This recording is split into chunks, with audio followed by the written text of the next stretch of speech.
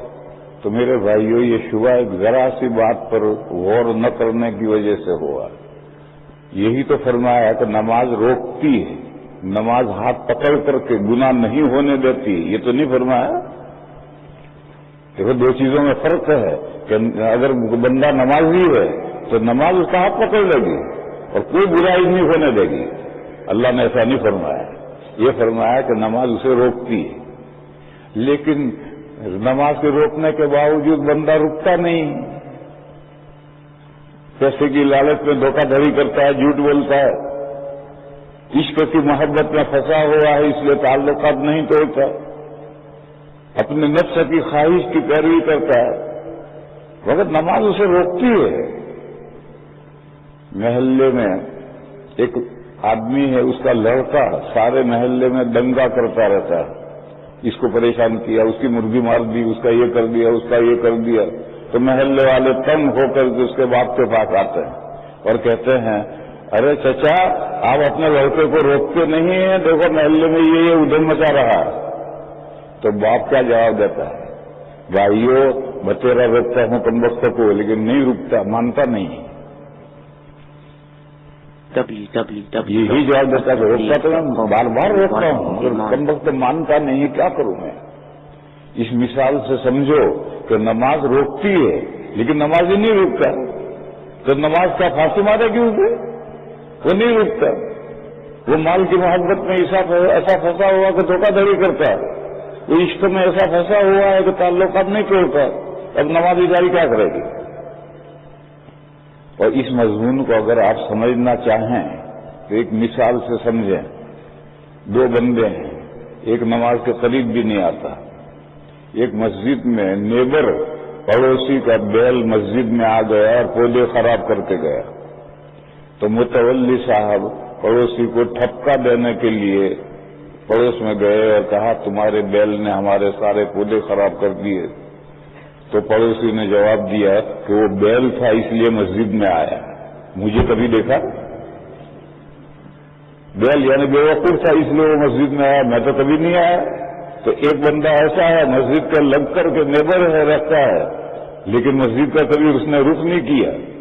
اور ایک بندہ ہے جو پکا نمازی ہے، دونوں کسی عورت کے عشق میں پھنسے ہوئے ہیں، دونوں دھوکہ دھڑی کرتے ہیں، دونوں جھوٹ بولتے ہیں. اب دونوں کے ہاتھ لے کر کے لیبورٹری میں بھیجو. اگر کوئی دنیا میں ایسی لیبورٹری ہے تو وہاں بھیجو، اور نہیں ہے تو اپنے دماغ کے اندر لیبورٹری لگاؤ اور دونوں کے ہاتھ لاؤ اور اینالائز کرو، تجزیہ کرو. تو رپورٹ یہ آئے گی کہ یہ نمازی بندہ ہے، وہ یہ گناہ کرتا ہے، درحال کہ اس کا دل رو رہا ہے اور پھر بھی کر رہا ہے. اور یہ دوسرا بندہ یہی گناہ کر رہا ہے اور کوئی اس کو فکر نہیں ہے، ڈٹائی کے ساتھ کر رہا ہے. یہ رپورٹ آئے گی لیبورٹری میں سے، آپ کے دماغ میں سے لیبورٹری میں رپورٹ منگواؤ. یہ جو اس کا دل رو رہا ہے اور گناہ کر رہا ہے، یہ نماز کے روکنے کا اثر ہے. اور یہ ڈٹائی کے ساتھ جو گناہ کر رہا ہے، یہ نماز اس کو روک نہیں رہی، اس لیے ڈٹائی کے ساتھ ہے. ڈٹائی کے معنی ہے بے باقی کے ساتھ کر رہا ہے. کوئی نو فیئر، کوئی ڈر نہیں، بے تکلف گناہ کر رہا ہے. یہ جاننے کا طریقہ ہے کہ نماز روکتی ہے یا نہیں روکتی ہے. اس بندے کو روکتی ہے، اس کو کوئی روکنے والی چیز نہیں ہے، اس لیے دونوں کے گناہ کے اندر فرق ہو جاتا ہے. بہرحال بات یہی جواب دیتا ہے سمجھانے والوں کو کہ بھیا کیا کروں، بچیرا روکتا ہوں کم وقت کو، بیٹے کو، مگر وہ مانتا ہی نہیں ہے، دنگا فساد محلے میں کرتا رہتا ہے. اسی طرح سے نمازی بندہ جو گناہ میں مبتلا ہوتا ہے، اس کو نماز روکتی رہتی ہے. بندے تو کیا کر رہا ہے؟ تو حاجی ہے، پاجی کیوں بنتا ہے؟ حاجی صاحب اور کام کر رہے ہیں پاجی صاحب والے، تو حاجی ہے، پاجی کیوں بنتا ہے؟ مگر وہ مال کی محبت میں ایسا پھنسا ہوا ہے، کسی کے عشق میں ایسا پھنسا ہوا ہے کہ وہ حج کی سنتا نہیں، نماز کی سنتا نہیں. تو اسی طرح سے بیٹا باپ سے جو ڈرتا ہے، محبت کی وجہ سے ڈرتا ہے. اگر محبت باپ سے نہیں ہے، باپ سے نہیں ڈرے گا. باپ جو چاہے کہتا رہے، میں تو جو مجھے کرنا ہے وہ کروں گا. لیکن جو سعادت مند نیک بخت بیٹا ہے، وہ سوچے گا کہ اگر باپ کا کہنا نہیں مانوں گا تو میں جنت میں کیسے پہنچوں گا. جنت میں پہنچنے کے لیے ضروری ہے کہ باپ کی کہا مانوں اور ماں کی خدمت کروں تو جنت میں پہنچوں گا. اسی طریقے سے وہ طالب علم جو سعادت مند ہے، نیک بخت ہے، وہ ہمیشہ استاد سے ڈرتا ہے کہ مجھے کوئی ایسا کام، کوئی حرکت ایسی نہیں کرنی چاہیے کہ استاد ناراض ہو جائے. اگر استاد ناراض ہو گئے تو مجھے علم کے 4 لفظ کہاں سے آئیں گے؟ استاد راضی ہوگا تبھی تو آئے گا. تو یہ استاد سے محبت ہے، اس محبت کی وجہ سے استاد سے ڈرتا ہے. مخلص مرید پیر سے ڈرتا ہے. وہ ہمیشہ سوچتا ہے کہ مجھے کوئی ایسا کام نہیں کرنا چاہیے کہ پیر صاحب ناراض ہو جائیں. اگر پیر صاحب ناراض ہو گئے تو مجھے اللہ تک کون پہنچائے گا؟ ان کے واسطے ہی سے تو میں اللہ تک پہنچوں گا، اور وہ ناراض ہو گئے تو میں اللہ کا وصل مجھے کیسے ملے گا؟ یہاں رکو اور یہ ذہن میں رکھو کہ پیر صاحب اللہ تک پہنچنے کے لیے ذریعہ ہیں. وہ کہتے ہیں تہجد پڑھو، وہ کہتے ہیں یہ 12 تسبیحات کرو، یہ کہتے ہیں یہ کرو، وہ کہتے ہیں وہ کرو، یہ برائی چھوڑو، یہ برائی چھوڑو. اس طرح سے تربیت دے کر کے پیر صاحب اللہ تک پہنچاتے ہیں. پیر صاحب کی بات، شریعت کے جو احکام ہیں اس میں پیر صاحب کی بات کا اعتبار نہیں ہے، اس میں اعتبار ہے قرآن و سنت کا. قرآن و سنت میں جو احکام ہے اس کا فالو کرنا ہے. پیر صاحب تو نوافل اعمال کر کے اللہ تک پہنچائیں گے. میں قصہ سناؤں. ہمارے جو اکابر ہیں، حضرت مولانا گنگوہی، حضرت نانوتوی، حضرت مولانا یعقوب صاحب، حضرت تھانوی، حضرت فلاں، یہ سب حاجی امداد اللہ صاحب کے خلفاء ہیں. اور حاجی امداد اللہ صاحب کے زمانے تک سنت اور بدعت چھٹ کر کے الگ نہیں ہوئی تھی. لوگ ان بدعتوں کو بھی سنت سمجھتے تھے.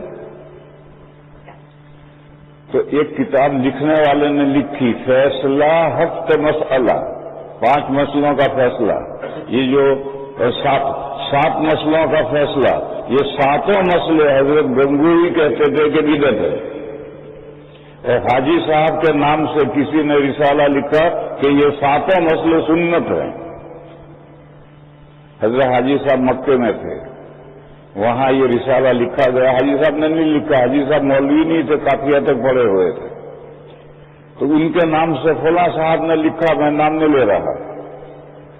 وہ رسالہ ہندوستان میں چھپا، اور وہ رسالہ حضرت گنگوہی کو پہنچایا گیا. حضرت گنگوہی سبق پڑھا رہے تھے اور کسی نے لا کر کے یہ رسالہ دیا ہے کہ آپ کے پیر کا یہ رسالہ ہے، حاجی صاحب کا یہ رسالہ ہے، فیصلہ ہفت مسئلہ، 7 مسئلوں کا فیصلہ.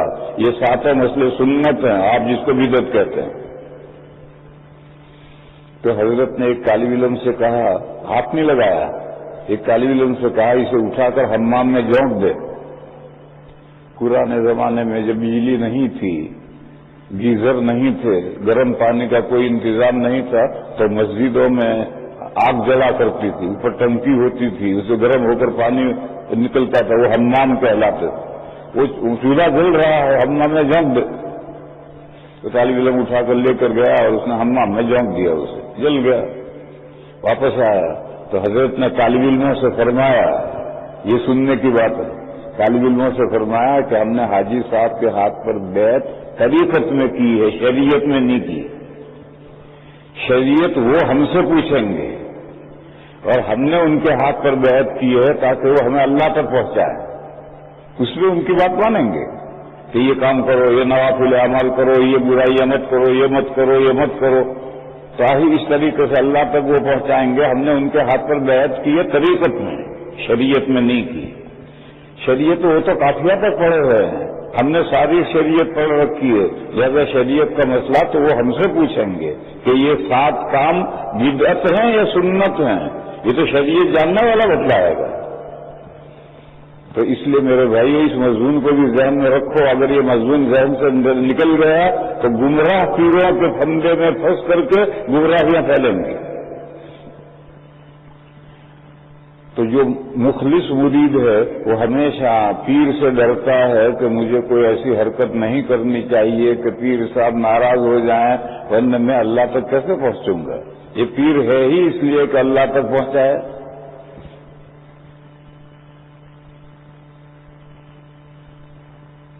ایک قصہ یاد آیا. ایک مرید، کسی پیر کا مرید تھا. اس مرید نے ایک خواب دیکھا کہ حضرت میں نے خواب دیکھا کہ آپ کی انگلیاں پخانوں سے لت پت ہیں اور میں چاٹ رہا ہوں، اور میری انگلیاں شہد سے ٹپک رہی ہیں، اس کو آپ چاٹ رہے ہیں. میں نے ایسا خواب دیکھا.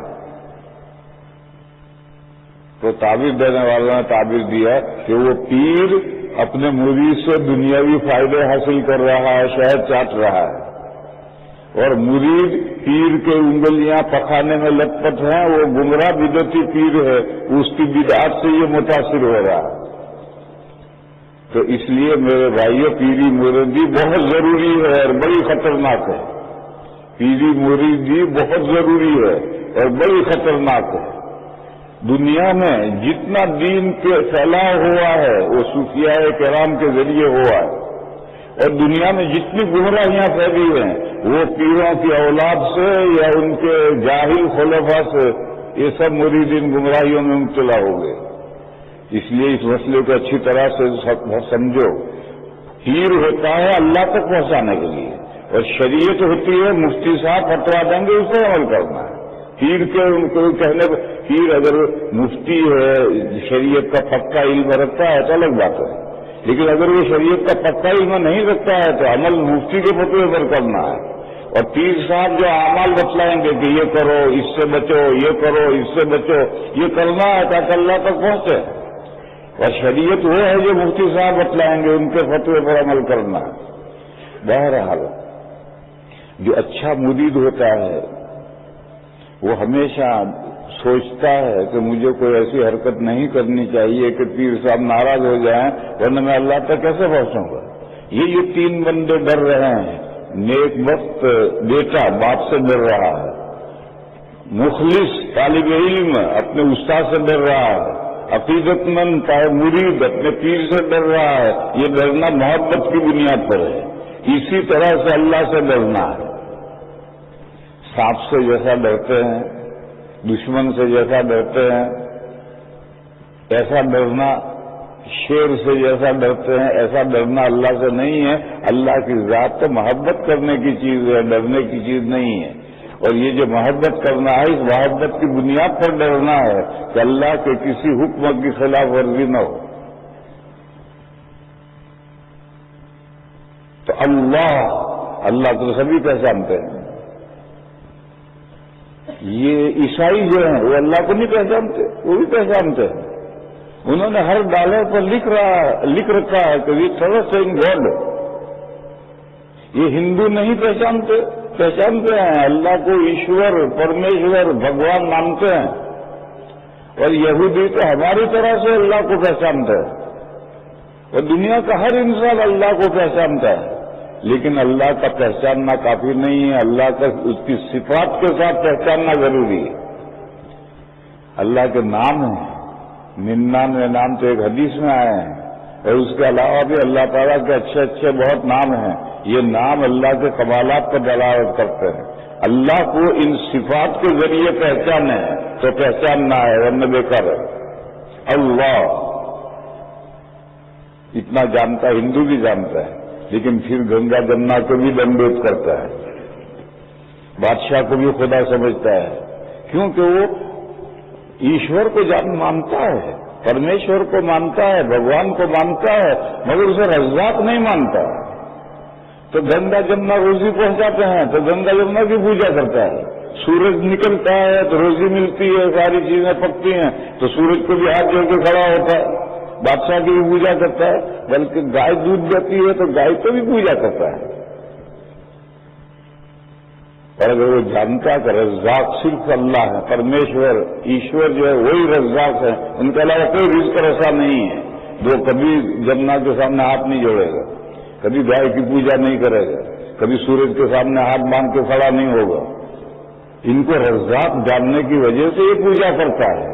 اور جو ایشور کو رزاق مانتا ہے تو رزاق صرف ایشور ہے، جس نے ہمیں پیدا کیا ہے، وہی ہمیں روزی روٹی پہنچاتا ہے، دوسرا کوئی نہیں ہے۔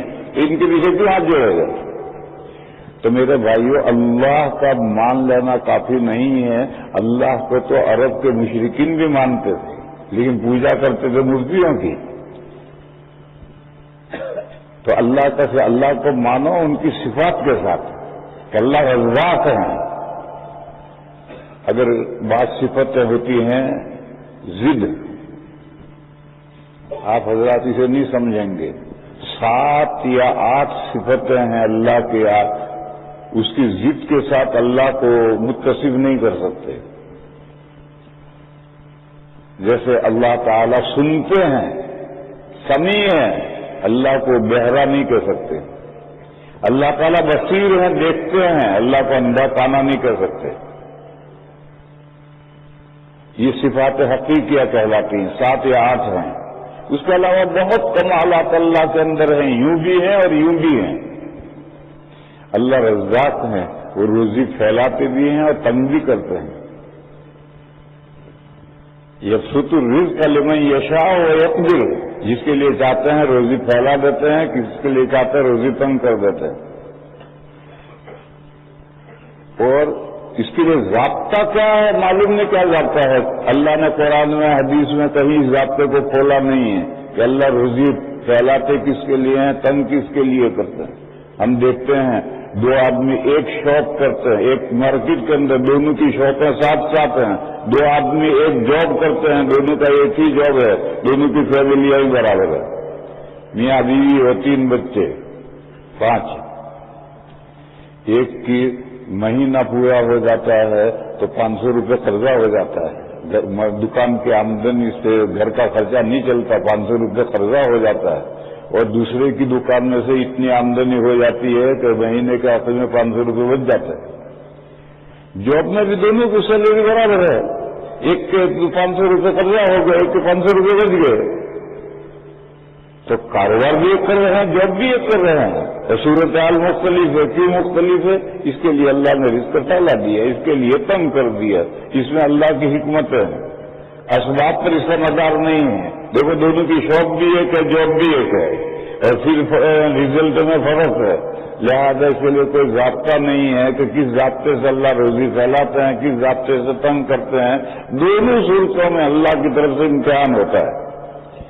رزق پھیلاتے ہیں تو بھی امتحان ہے, رزق تنگ کرتے ہیں تو بھی امتحان ہے. اور کس ضابطے سے روزی پھیلتی ہے, تنگ ہوتی ہے, اس کو قرآن اور حدیث میں کھولا نہیں گیا کہ اللہ کرتے ہیں جیسا کرتے ہیں.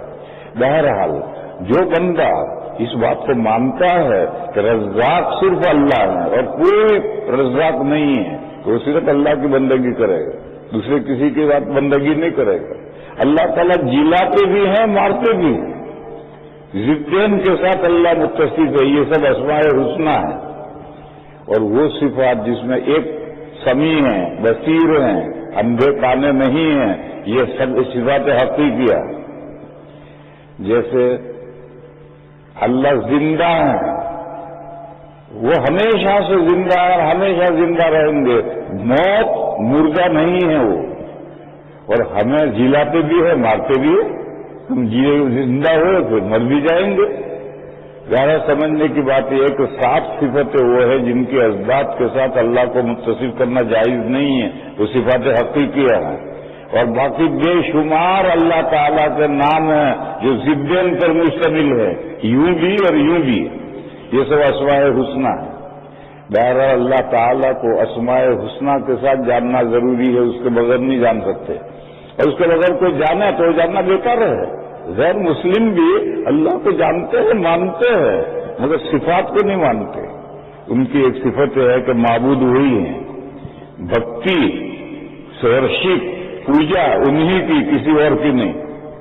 اس کو نہیں مانتے تو ان پتھر کو پوجتے ہیں, سن اور ہولی اسپرٹ کو پوجتے ہیں, صرف اللہ کی بندگی نہیں کرتے. اور مومن موحد وہ جانتا ہے کہ معبود اکیلے وہی ہے, لہذا وہ اسی کی بندگی کرتا ہے, کسی اور کی بندگی نہیں کرتا. بہرحال اللہ کا محض جاننا اللہ یہ کافی نہیں. اللہ کو ان کے ناموں کے ساتھ اور خوبیوں کے ساتھ جاننا ضروری ہے, تب فائدہ ہوگا ورنہ فائدہ نہیں ہوگا. اسی لیے ایک حدیث شریف میں حضور نے اللہ کے 99 نام بتلائے, ترمذی میں اور ابن ماجہ میں. ان ناموں کے ذریعے سے اللہ کی خوبیوں کو پہچانو. میں کہہ یہ رہا تھا کہ اللہ کے بندوں میں سے مومن بندے ہی اللہ کو خوبیوں کے ساتھ, کمالات کے ساتھ پہچانتے ہیں.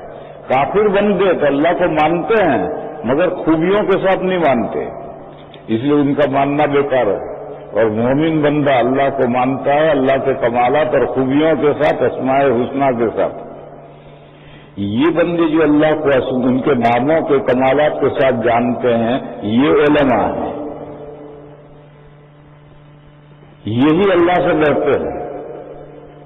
دیکھو ایک بندہ ہے, وہ ڈھکائی سے گناہ کرتا ہے اور وہ کہتا ہے اللہ غفور رحیم ہے, بڑے بخشنے والے ہیں, بڑے مہربانی فرمانے والے ہیں. بلکہ بعض کم وقت تو یہ کہتے ہیں ہم گناہ نہیں کریں گے تو اللہ کسے بخشیں گے. یہ اللہ تعالیٰ کو ایک طرف جانتے ہیں, اللہ دوسری طرف کو نہیں جانتے. اللہ کی پکڑ بھی بہت سخت ہے. اللہ کے احکام کی جو نافرمانی کرتا ہے اس کی سزا بھی بہت سخت دیتے ہیں. قرآن کریم میں 2 جگہ پر ہے، نبئ عبادی انی انا الغفور الرحیم وان عذابی هو العذاب العلیم. ابراہیم علیہ السلام کو اللہ نے حکم دیا کہ میرے بندوں کو بتلا دو کہ میں بڑا بخشنے والا ہوں، بڑا رحم فرمانے والا ہوں، اور میرا عذاب اور میرا پنشمنٹ وہ بھی بہت سخت ہے، جس کو سزا دوں گا تو نانی یاد آ جائے گی اس کو. تو اللہ کی دونوں صفتیں ہیں، اور اللہ نے ابراہیم علیہ السلام کو حکم دیا کہ یہ دونوں باتیں میرے بندوں کو بتلا دو. بس آج جو مومن اس چکر میں ہے کہ اللہ غفور رحیم ہے، کرو گناہ وہ ہمیں نہیں بخشیں گے تو کس کو بخشیں گے، وہ اللہ کی دوسری صفت بھول جاتے ہیں، ان عذاب هو العذاب العلیم. اور جو بندے یہی جانتے ہیں کہ اللہ پکڑیں گے، ماریں گے، بھرکا بنا دیں گے، کچمبر نکال دیں گے، تو وہ بھی رہیں گے. اللہ تعالیٰ غفور رحیم بھی ہے. اسی لیے یہ کہا کہ مومن کا ایمان امید اور دین کے درمیان میں ہے، وہ اللہ سے امید بھی رکھتا ہے، اللہ کے عذاب سے ڈرتا بھی ہے. دونوں کے بیچ میں مومن کا ایمان ہوتا ہے. صرف یہ صفت اور صرف یہ صفت پر رہ جائے تو یہ صحیح نہیں ہے. پھر علماء نے ایک بات کہی کہ حیات میں اللہ خوف کا غلبہ رہنا چاہیے، اللہ سے امید بھی باندھے رہے اور ڈرتا بھی رہے، اور ڈر کا غلبہ رہنا چاہیے تاکہ احکام پر عمل کرے، برائیوں سے بچے، نیکیوں پر کام کرے. اور اگر امید کا غلبہ ہو گیا تو اس بندے جیسا ہو جائے گا، اللہ غفور رحیم ہے، بخش دیں گے، جو کرو گناہ. اور فرمایا کہ جب موت کا وقت آئے تو اب امید کا غلبہ ہو جانا چاہیے، اب خوف کا دبا دو. کتنا غلبہ؟ تاریخ میں ایک بڑا شیطان گزرا ہے، حجاج ابن یوسف، بڑا ظالم تھا، یہ دھڑک لوگوں کو قتل کرتا تھا. اس زمانے کے ایک بڑے بزرگ تھے حضرت حسن بصری رحمت اللہ علیہ، بڑے علماء میں سے تھے. ان کے پکڑنے کے لیے بھی وارنٹ جاری کر دیا تھا کہ پکڑ کے لاؤ، لاتے تو قتل کرتے. تو اس کی زندگی پر چھپے چھپے پھرتے رہے، پکڑ میں نہیں آئے.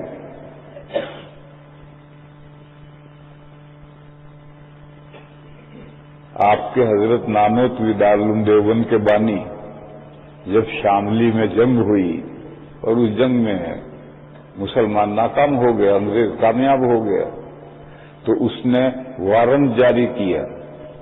حضرت حاجی امداد اللہ صاحب تو امیر المومنین تھے، ان کو پکڑنے کے لیے وارنٹ جاری کیا.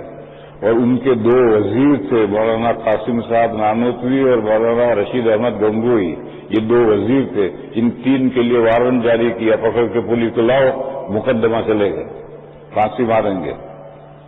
تو حاجی صاحب تو چھپتے چھپتے چھپتے ہندوستان سے نکل کر مکہ پہنچ گئے. تو مکہ میں انگریز کی حکومت نہیں تھی تو یوں وہ بچ گئے. اور حضرت گنگوہی گرفتار ہو گئے اور سہارنپور کی جیل میں ان پر مقدمہ چلا اور انگریز جج نے حضرت کو بری کر دیا. اور حضرت نانوتوی پولیس کے ہاتھ ہی نہیں آئے. پھر ایک وقت کے بعد میں وہ حکم ختم ہوا، تب ظاہر ہوئے، اس دوران تک کسی کے ہاتھ بھی نہیں آئے، چھپے بھی نہیں. ایک مرتبہ پولیس کو اطلاع ملی کہ مولوی قاسم گھر میں ہیں، تو پولیس نے آ کر کے گھیرا ڈال دیا.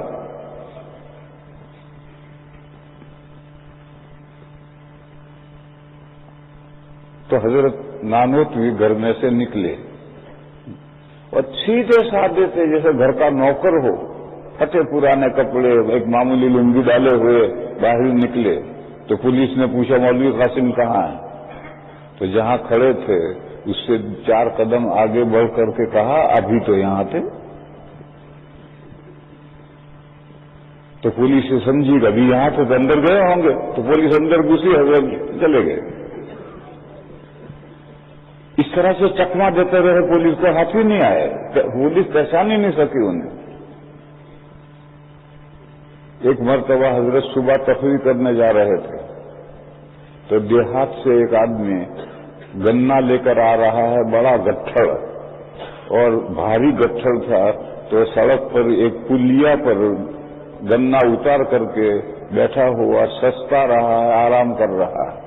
حضرت جب لوٹے تفریح سے تو اس نے کہا، او مولوی، یہ گٹھڑ میرے سر پہ درد ہے، میں نے ہاتھ لگا تاکہ میں اٹھاؤں۔ تو حضرت نے ہاتھ لگایا، اس نے بھی ہاتھ لگایا۔ جب اونچا کیا تو حضرت نے بدقسمتی سے یہ پوچھ لیا کہ تجھے بھار لگ رہا ہو تو لا میں اٹھا لو۔ تو کہنے لگے اٹھا لینے پھر۔ تو حضرت نے وہ گنا اٹھا لی اس کی۔ اب حضرت آگے آگے چل رہے ہیں، وہ پیچھے پیچھے چل رہا ہے، کیونکہ نئی جگہ جانا ہے، اس کو نہیں معلوم۔ حضرت نے اس سے پوچھا، بھائی تو کون ہے، کہاں سے آ رہا؟ تو اس نے کہا، میں فلاں گاؤں کا ہوں اور میں یہ گنا لایا ہوں مولوی قاسم کے لیے، وہ اس سے رس نکال کر کے کھیر پکا کر کھائے گا۔ حضرت سنتے رہے، چلتے رہے چلتے رہے۔ جب شہر آیا تو حضرت نے اس سے کہا کہ لے بھی تیرا گنا، جا، میں اپنے گھر جاؤں، تو اپنے گھر جا۔ تو اس نے اٹھا لیا اور حضرت دوسرے راستے سے چل کر چھتا مسجد میں اپنے کمرے میں آ کر بیٹھ گئے۔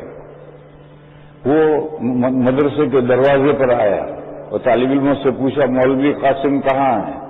تو طالب علم لے کر مسجد میں گئے کہ اس کمرے میں ہے۔ اب وہ گنا رکھ کر کے اس کمرے میں گیا تو یہ تو وہی بندہ تھا جو گنا اٹھا کر لایا تھا۔ تو اس نے یہ سمجھا، پوچھا، مولوی قاسم کہاں ہے؟ تو حضرت نے فرمایا، مجھے ہی مولوی قاسم کہتے ہیں۔ تو کہنے لگا، ہاں تجھے کھیر کھانی ہوگی اس لیے مولوی قاسم بن رہا۔ نہیں دی گنا، واپس نکل کر ڈھونڈ رہا۔ طالب علموں نے کہا، یہی مولوی قاسم۔ تو حضرت اس شان میں سے رہتے تھے کہ کوئی پہچان ہی نہیں پاتا تھا کہ یہ بندہ کون ہے۔ ایک بار تفریح کرنے گئے، واپسی میں ایک گاؤں ہے مانکی، سڑک کے قریب میں ہے۔ مغرب کا وقت ہو گیا تھا تو حضرت نماز پڑھنے چلے گئے۔ امام صاحب اتفاق سے نہیں آئے تھے، اب نماز کون پڑھا ہے؟ تو دیہاتیوں نے حضرت سے پوچھا، ابے تو نماز پڑھانا جانے؟ تو حضرت نے فرمایا، پڑھا دیتا ہوں۔ کیا چل پھر پڑھا۔ حضرت نے نماز مغرب بھی پڑھائی، دونوں رکعتوں میں قل یا ایھا الکافرون پڑھا۔ اتفاق، دونوں رکعتوں میں قل یا ایھا الکافرون پڑھا۔ نماز کے بعد نمازیوں نے شور بچا، نماز نہیں ہوئی، نماز نہیں ہوئی۔ دونوں رکعتوں میں ایک ہی سورت پڑھی۔ تو حضرت نے فرمایا، نماز تو ہو گئی۔ پھر سنتیں پڑھ کر کے حضرت تو چلے گئے۔ یہ دیوبند سے آدھا کلومیٹر کے فاصلے پر ہے۔ یہاں کے دیہات والے حضرت کو نہیں پہچانتے۔ حضرت تو چلے گئے۔ عشاء کے بعد گاؤں والے اکٹھا ہو گئے کہ آج پتہ نہیں کون بے وقوف آیا تھا، اس نے دونوں رکعتوں میں ایک سورت پڑھی، نماز ہوئی یا نہیں ہوئی، چل کل جا کر کے دارالعلوم میں جا کر مسئلہ پوچھیں گے۔ تو ایک وفد بنا، 5-7 چودھریوں کا وفد بنا۔ وہ دوسرے دن دارالعلوم میں آیا اور آ کر طلبا سے پوچھا، یہاں بڑا مولوی کون ہے؟ اس زمانے میں دارالفتہ نہیں تھے، مفتی صاحب نہیں تھے، بڑا مولوی کون ہے؟ تو طالب علموں نے کہا، آؤ چلو، اور وہ لے جا کر کے چھتا مسجد میں کہا، اس کمرے کے اندر جو مولانا ہے یہ بڑے مولوی ہے۔ اب وہ چودھری جا کر بیٹھے کہ یہ تو وہی ہے جس نے کل نماز پڑھائی تھی۔ اب چودھری چپ چاپ۔ حضرت پوچھا، کہ چودھریوں کیوں آئے ہو؟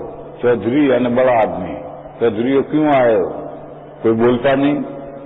جب حضرت بہت بار بار پوچھا تو ایک بولا، اجی حضرت جی، کل تو وہی کہہ دیتا کہ بڑا مولوی میں ہوں تو ہم نہ آتے۔ تو اس حال میں حضرت رہتے تھے کہ انہیں کوئی پہچان ہی نہیں سکتا تھا کہ یہ کچھ کو 4 لفظ بھی آتے ہوں گے۔ تو وہ تو پولیس کی نگاہوں سے بچتے پھرے، پولیس پکڑ ہی نہیں پائی اور وہ وارنٹ کی مدت پوری ہو گئی۔ تو حضرت گنگوہی گرفتار ہوئے، سہارنپور میں مقدمہ چلا، جج نے ان کو بری کر دیا، اور حضرت حاجی صاحب چھپتے چھپتے ملک سے نکل کر مکہ پہنچ گئے۔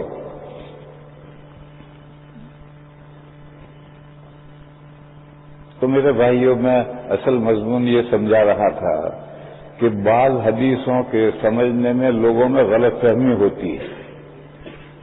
وہ یہ سمجھتے ہیں کہ علماء ہی اللہ سے ڈرتے ہیں، یعنی مدرسوں کے جو فارغین ہیں مولوی علماء یہی اللہ سے ڈرتے ہیں، عام مسلمان اللہ سے نہیں ڈرتے. ایسا نہیں ہے، یہ آیت کریمہ کا غلط مطلب سمجھنا ہے، اور لوگ ایسا ہی ایک غلط مطلب اور سمجھتے ہیں.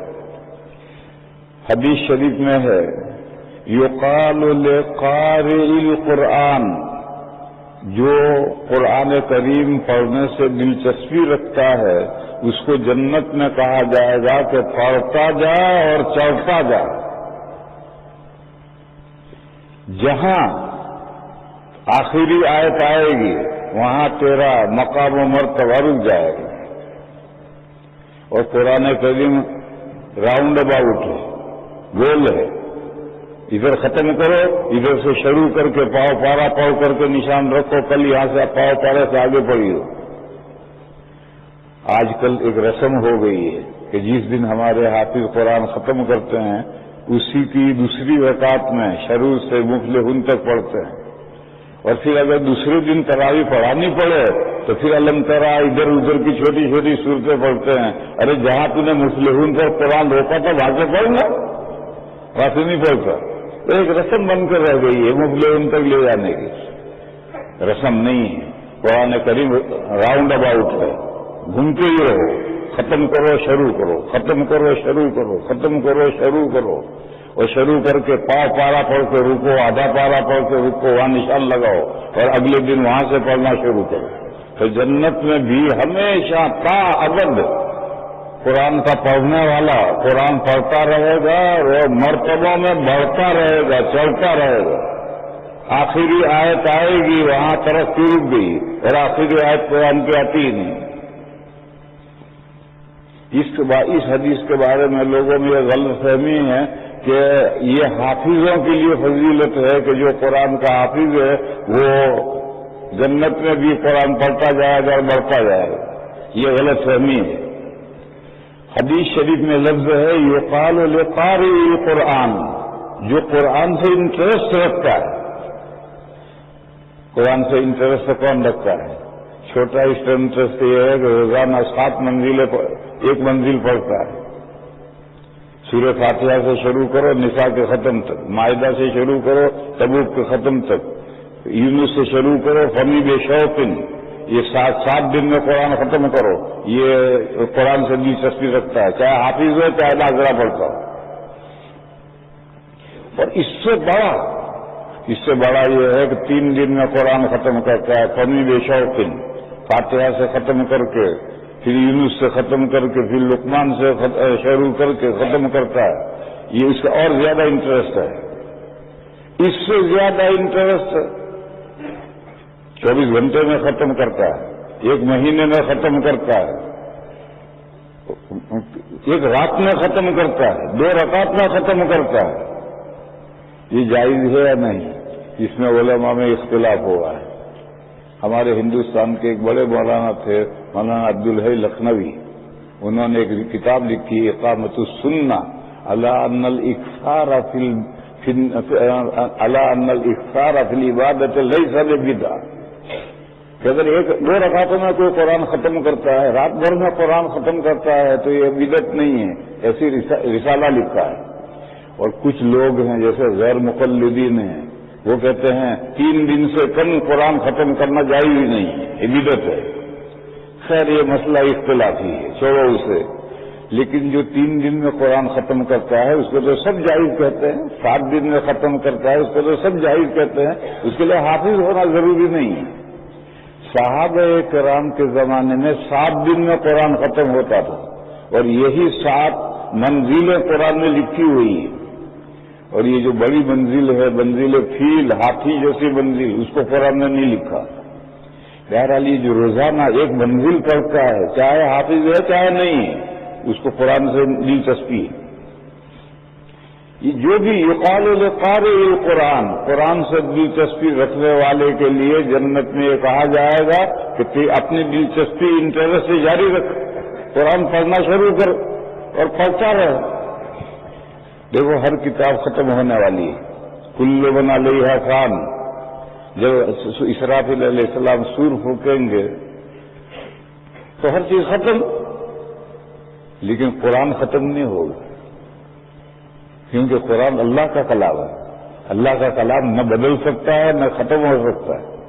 اور حدیث میں یہ ہے کہ جب قیامت آنے والی ہوگی تو قرآن اٹھا لیا جائے گا، قرآن ختم نہیں ہوگا، اٹھا لیا جائے گا، اور بقیہ سب کتابیں اللہ کی ختم، صرف قرآن کریم اٹھا لیا جائے گا، اس لیے کہ اللہ کا کلام ہے۔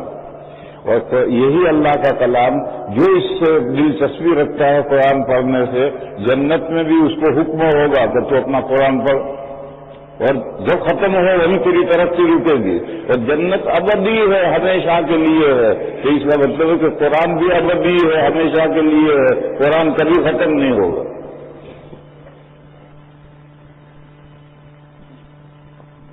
جنت میں 8 دروازے ہیں، جہنم کے 7 دروازے ہیں، جنت کا ایک دروازہ غائب ہے، اور جہنم کے دروازوں کا ذکر قرآن کریم میں ہے سورہ ہجر میں، اور جنت کے 8 دروازوں کا ذکر قرآن میں نہیں ہے، حدیثوں میں،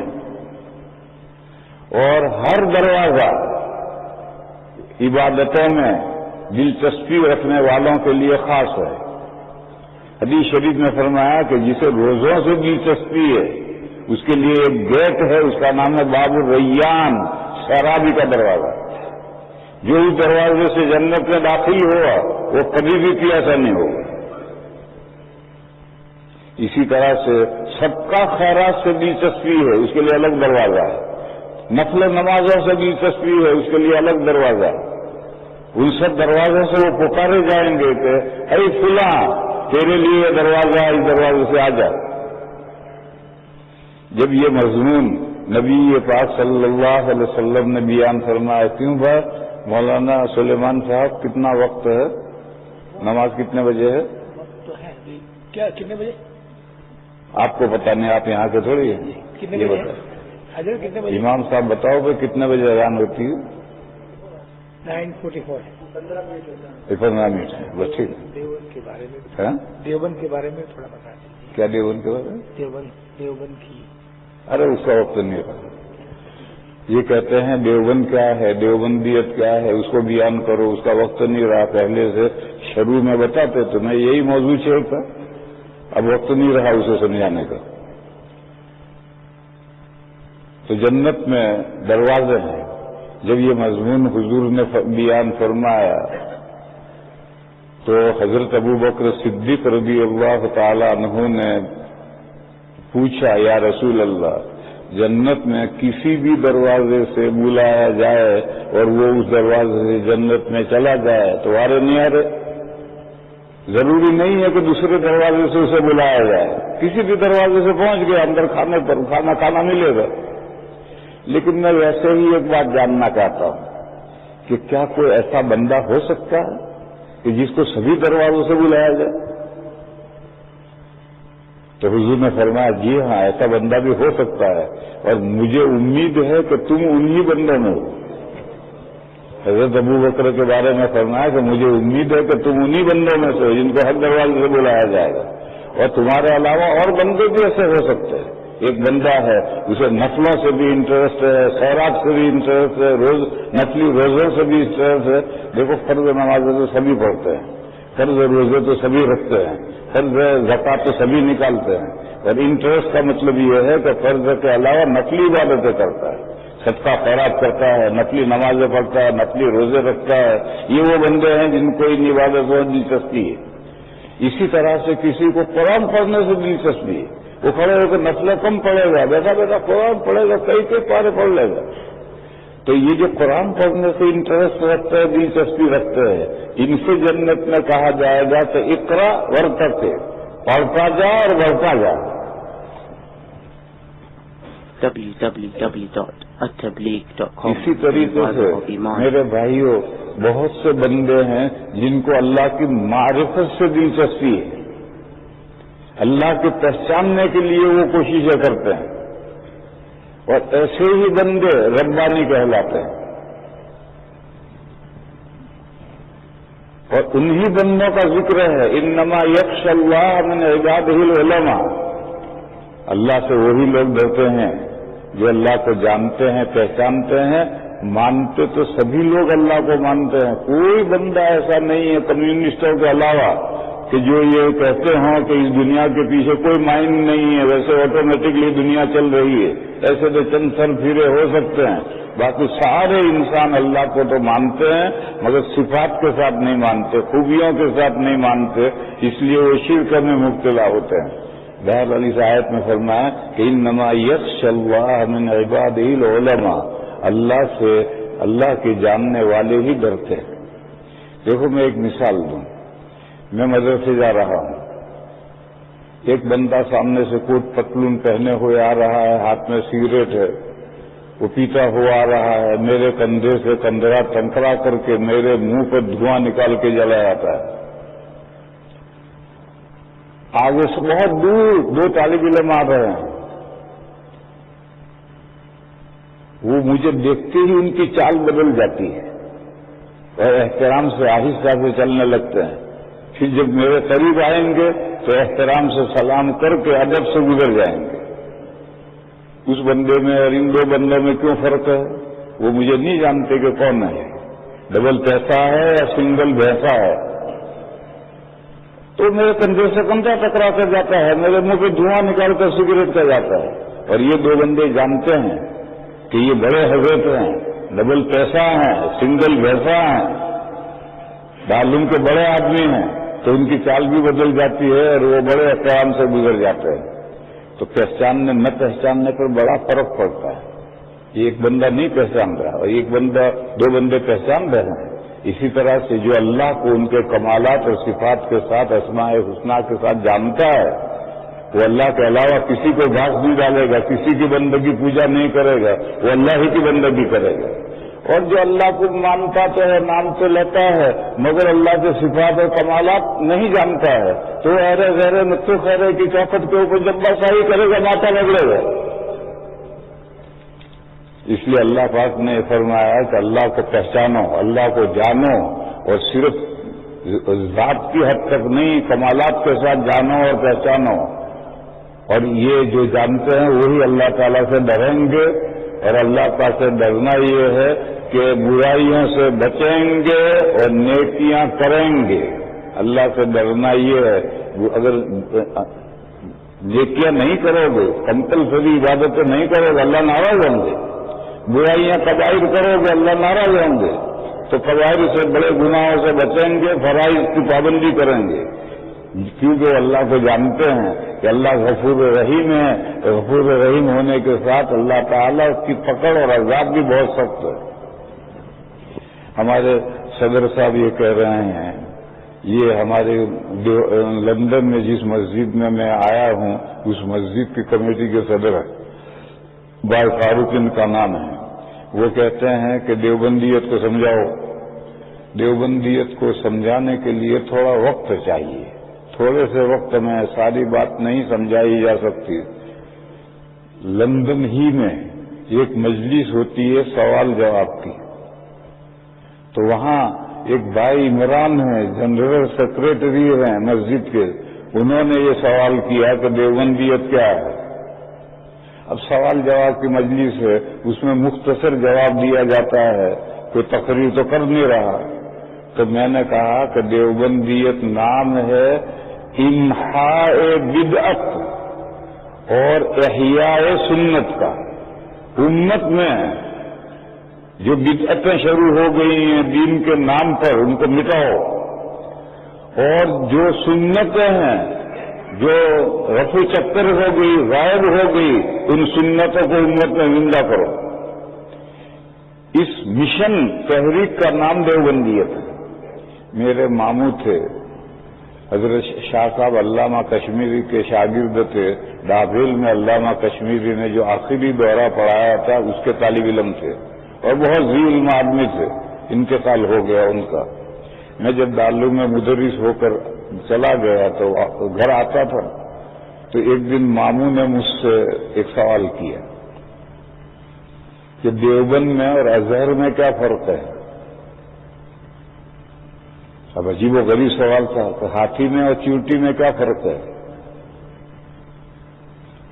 ازہر 1200 سال سے ایک ادارہ ہے اور اس میں 80,000 طلبہ پڑھتے ہیں، اور دیوبند 150 سال کا ایک ادارہ ہے، اس میں 5,000 طالب علم پڑھتے ہیں۔ اب ماموں کو فرق سمجھاؤ، کوئی معمولی آدمی نہیں ہے، ان کو فرق سمجھاؤ کہ دیوبند میں اور ازہر میں کیا فرق ہے۔ میں نے ماموں جان سے کہا دیوبند ایک تحریک ہے، مشن ہے، اور ازہر ایک یونیورسٹی ہے، دانشگاہ ہے۔ تو سمجھ گئے؟ تو دیوبند ایک تحریک ہے، ایک مشن ہے۔ دیوبند سے پڑھ کر جو نکلے گا، اور دیوبند سے مراد وہ دیوبند نہیں ہے، دیوبند ایک درخت ہے، اس درخت کے پھل پک کر گرے تو ساری دنیا میں جگہ جگہ دوسرے درخت اگ گئے۔ آپ کے اس ملک میں بھی کتنے ہی دارالعلوم قائم ہو گئے ہیں، یہ سب اسی بڑے درخت کا جو پھل پک کر گرا، وہ پھٹا، جگہ جگہ زمین پر اس کے بیج پھیلے تو جگہ جگہ دارالعلوم کھڑے ہو گئے۔ یہ سب دارالعلوم، یہ وہی دارالعلوم ہے۔ ان مدرسوں سے پڑھ کر نکلا ہوا اس کو ایک دھن ہے کہ دنیا میں سے بدعات کو مٹاؤ اور سنتوں کو زندہ کرو۔ اور ازہر ایک دانشگاہ ہے، ایک یونیورسٹی ہے، اس میں سے طلبہ نکلتے ہیں اور اپنا پیٹ پالتے ہیں، نوکریاں کرتے ہیں۔ جیسے علی گڑھ سے بہت سارے طلبہ پڑھ کر نکلتے ہیں، دنیا میں پھیل کر اپنے نوکریاں کرتے ہیں، پیٹ پالتے ہیں، ان کے سامنے کوئی تحریک مشن نہیں ہے۔ اور دیوبند کے سامنے تحریک اور مشن ہے۔ ہمارا فاضل یہ نہیں سوچے گا مجھے کیا سیلری مل رہی ہے، نہیں، مجھے کام کا موقع ملنا چاہیے۔ سیلری تو کم و بیش اللہ دیتے ہیں اور کام چلتا ہی رہتا ہے، لیکن مجھے کام کا موقع ملنا چاہیے تو وہاں فٹ ہو جائے گا اور یہی محنت کرے گا۔ تو میں نے ماموں کو یہ سمجھایا، چنانچہ آپ اسلامی کتب خانے میں گھس جاؤ، آپ کو 100ویں کتاب بھی کسی ازہری عالم کی نہیں ملے گی دین پر۔ حالانکہ 80,000 طلبہ ہر سال نکلتے ہیں، اور اسلامی کتب خانے میں گھس جاؤ، ہر 10ویں کتاب آپ کو علماء دیوبند کی ملے گی، اور پوری دنیا میں گھوم جاؤ، آپ کو کوئی ازہری عالم کسی محلے میں مسجد میں کام کرتا ہوا نظر نہیں آئے گا، اور آپ کو دنیا کے چپے چپے پر مکاتب میں، مدارس میں آپ کو دیوبند اور اس کی شاخوں کے جو فضلاء ہیں وہی کام کرتے نظر آئیں گے۔ کیوں؟ ان کا مشن ہے، تحریک ہے، ان کا مشن نہیں ہے وہ ایک یونیورسٹی سے علم حاصل کر کے نکلے اپنا پیٹ پال رہے ہیں۔ یہ جو مشن ہے کہ سنتوں کو زندہ کرو اور بدعات کو مٹاؤ۔ دیکھو میرے بھائیو، ہمیشہ جہاں بدعت آئے گی تو سنت رخصت ہوگی، اور سنت کو زندہ کر کے لاؤ گے تو بدعت رفع چکر ہوگی۔ بدعت اور سنت ایک ساتھ جمع نہیں ہوں گے۔ ہزاروں مثالیں، شوہر مر گیا، بیٹی جوان ہے، 2 بچے ہیں، تو زندگی بھر وہ 2 بچوں کو لے کر بیٹھی رہتی ہے، اور وہ تو 20 سال کی ہے، 22 سال کی ہے۔ زندگی بھر جب بغیر نکاح کے بیٹھی رہے گی تو سوسائٹی خراب ہوگی نہیں ہوگی؟ یہ ہندوؤں میں سے یہ رسم آئی مسلمانوں میں، اور شوہر طلاق دے دی، 2 لڑکے بچے ہیں تو عدت کے انوسار نکاح کرے گی۔ تو جب طلاق کے بعد نکاح کرتی ہے تو شوہر کے مرنے کے بعد کیوں نکاح نہیں کرتی؟ کہ ہندوؤں میں نہیں ہوتا۔ ہندوؤں کے اندر تو شوہر کی چتا میں بیوی کو گر کر کے جل کر مر جانا ضروری ہے، تو تو اپنے شوہر کے بعد دفن کیوں نہیں ہوئی؟ بہرحال یوں غیروں میں سے بدعات آتی ہیں اسلام میں۔ اللہ اکبر، اللہ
أشهد أن محمدا رسول